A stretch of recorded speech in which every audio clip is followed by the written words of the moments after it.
to heighten this mic a little, these short motherfuckers. Did you people clap for Jess already? All right, look, I have to read this because I wrote this down. It's sentimental. I cried a couple times while I was writing this, but I'm going to try to get through it without crying.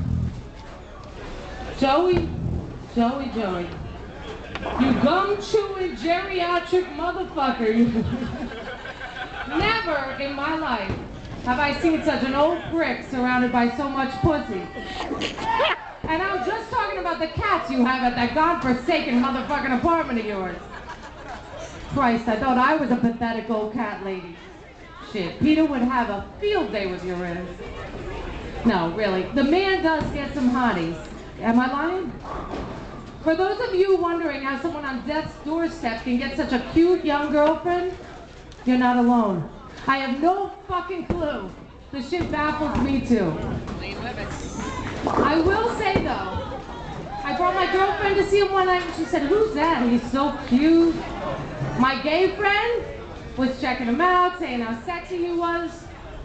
Jesus Christ, my boyfriend said he looks like Dustin Hoffman. I'm sure if you threw a dress on and went for the Tootsie look, he'd hit you in the ass too, baby. Obviously, though, he's got something going for him. I guess it's the musician thing. I mean, look around.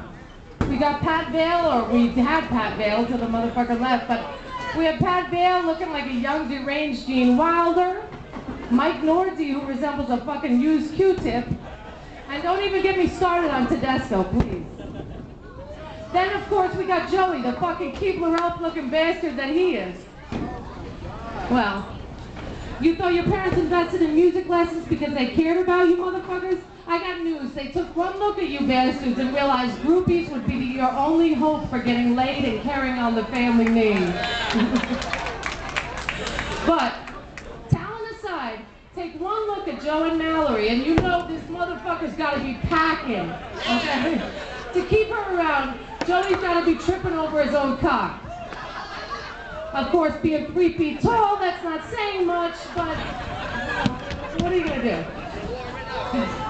Really though, the two of them have a lot in common. She's just out of diapers and he's getting fitted for Depends as we speak. No, I'm just kidding, baby. The one thing I will say is she really seems to love the guy. He's on her mind, he's on her mind all the time. Me and Mallory were talking earlier today and she was singing one of his songs, but the fucked up thing was she didn't have the lyrics quite right.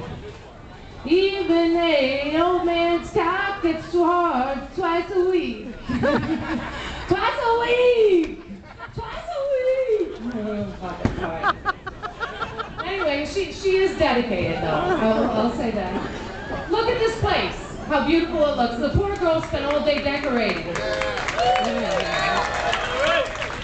The thing is though, when she mentioned balloons earlier, I thought she meant the dope-filled ones Joe would be swallowing before getting on the plane to England. I don't know, but Another thing about Mallory, she's planning for their future.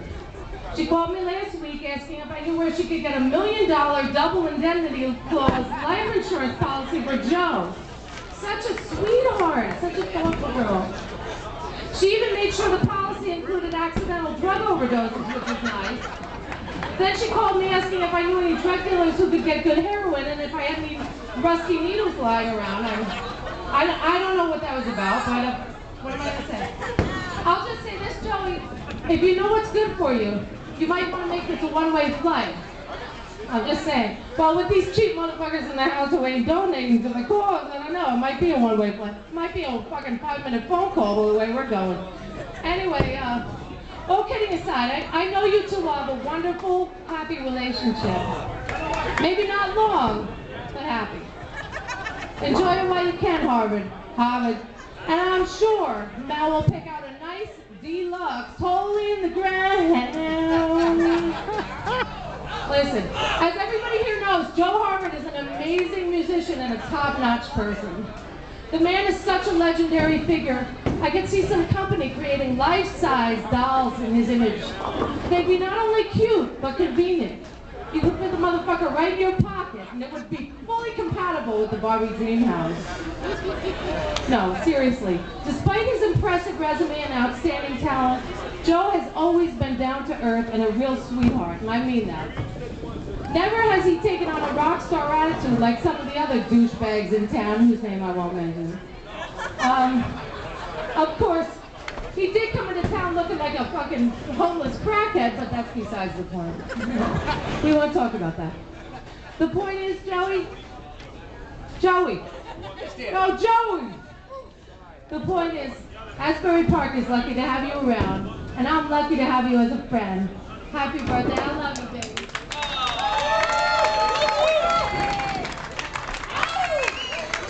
You want to rub up against me and see if I really did have a big old houdang.